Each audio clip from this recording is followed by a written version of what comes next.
প্রায় 1 মাস পর আজকে যাচ্ছি আমার বাবার বাসায়। আর রাস্তার মধ্যে আজকে যে একটা অবস্থা হলো, বাপরে বাপ। নতুন বাড়ি নতুন সংসার গোছানোর কাজে খুবই ব্যস্ত ছিলাম, সেজন্য বাবার বাড়ি যাওয়ার সময় করে উঠতে পারিনি। আজ প্রায় 1 মাস পর আমরা দুইজন যাচ্ছি, বাইকে করেই যাব আজকে দুইজন। আর দেখো কি বিশাল বড় একটা ব্যাগ নিয়ে নিছি আমি, জামা কাপড় ভর্তি করে। কয়েকদিন হলে ভাবতেছিলাম যাবো, বাট যে একটা ওয়েদারের অবস্থা, দিন রাত বৃষ্টি হচ্ছে। আজকেও যদিও এখন পর্যন্ত টিপ টিপ করে বৃষ্টি পড়তেছে, তারপরও আমি বৃষ্টির মধ্যে বের হলাম সাহস করে। আমার বর যদিও অনেকবার আমাকে বলছে চলো বাসে করে যাই, বাট আমার বাইকে যেতে বেশি ভাল লাগে আর সময়টাও কম লাগে, সেজন্য বাইকে করে যাচ্ছি দুজন। আমার বাবার বাড়ি আর শ্বশুর বাড়ির ডিস্টেন্স মাত্র 1 ঘন্টার, নাটোর টু রাজশাহী। তাই আমার যখন মন চায় মাঝে মাঝে বাবার বাড়িতে যাই। বাট এই গত 1 মাস যে পরিমাণে ব্যস্ত ছিলাম নতুন বাড়ি নতুন সংসার নিয়ে, যেতেই পারিনি। আজকে ফাইনালি যাচ্ছি আর আমার মনটাও ভীষণ ভাল লাগতেছে। আমি মাঝে মাঝে ভাবি যাদের বাবার বাড়ি অনেক দূরে, তারা হয়তো চাইলেও যখন তখন যেতে পারে না, কয়েক মাস পর পর হয়তো যায়, তাদের মেবি অনেক খারাপ লাগে। আবার অনেকের বাবার বাড়ি শ্বশুর বাড়ি একদম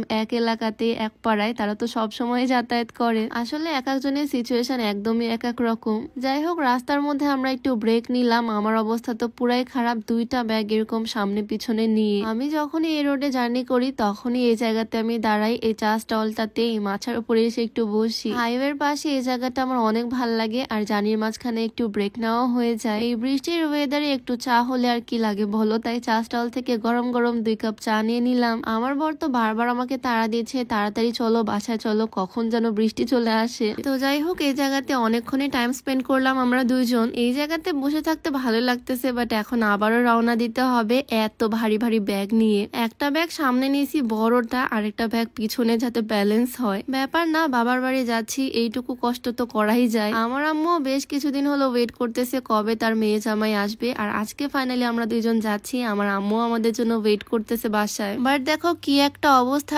রাস্তায় একটু দূর যেতেই যে পরিমাণে বৃষ্টি শুরু হয়েছে, তাড়াতাড়ি করে বাইক থেকে নেমে পাশের একটা মাচার উপর এসে বসছি। ভাগ্যিস পাশে এরকম একটা জায়গা ছিল, নয়তো ফাঁকা হাইওয়ে হলে অনেকটা রাস্তা ভিজেই পার করতে হতো। কিছুক্ষণ না যেতেই একদম মুষলধারে বৃষ্টি শুরু হয়ে গেছে, প্রায় আধা ঘন্টার মতো এরকম টানা বৃষ্টি চলতেছে। ভাগ্যিস আমরা এই জায়গাটা পাইছি টিনের নিচে ছাউনিতে বসার জন্য। বসে থাকতে থাকতে অবশেষে বৃষ্টিটাও ছাড়লো আর আমরা আবারও বের হলাম। কয়েকদিনের এরকম টানা ঝড় বৃষ্টিতে মনে হচ্ছে এখন মনে হয় বর্ষাকাল চলতেছে। আমার আম্মু ওদিক দিয়ে আমাদের জন্য টেনশন করতেছে, এই বৃষ্টির মধ্যে আমরা কোথায় না কোথায় দুইজন আসি। তো এখান থেকে রাজশাহী যেতে খুব একটা সময় লাগলো না, তাড়াতাড়ি চলে আসলাম। আর দেখো রাজশাহীর সুন্দর রাস্তা। এই রাজশাহী শহরটা না অন্যরকম সুন্দর, রোদের মধ্যেও সুন্দর, বৃষ্টির মধ্যেও সুন্দর, মেঘলা আকাশেও সুন্দর। এই বৃষ্টির মধ্যে ভাবলাম সরাসরি বাসায় যাব, বাট এতদিন পর আম্মুর কাছে যাচ্ছি, কিছু না নিয়ে গেলে হয়। তো এই দোকান থেকে কিছু ফলমূল নিয়ে নিচ্ছি আমি, মালটা, আঙ্গুর, আপেল, যা যা খায় আম্মু সবকিছুই নিয়ে নিচ্ছি। আমরা রওনা দিছিলাম বিকালেরও আগে, বাট সন্ধ্যা প্রায় হয়ে আসছে আমরা রাজশাহীতে পৌঁছাতে পৌঁছাতে। 1 ঘন্টার রাস্তা, আজকে আমাদের প্রায় 3 ঘন্টা লাগছে। বৃষ্টিতে রাস্তা একদম ভেজা ভেজা, বেশি স্পিডে বাইক চালানো পসিবল হয়নি। যাই হোক, অবশেষে চলে আসছি। আর এত কিছু নিয়ে আমার আর বাইকে যাওয়া পসিবল না, তাই আমি আবার উঠে পড়লাম রিক্সাতে। এখান থেকে আমাদের বাড়ি খুব একটা দূরে না, 5 মিনিটের রাস্তা। আমাকে রিক্সায় তুলে দিয়ে ও বাইকে যাচ্ছে।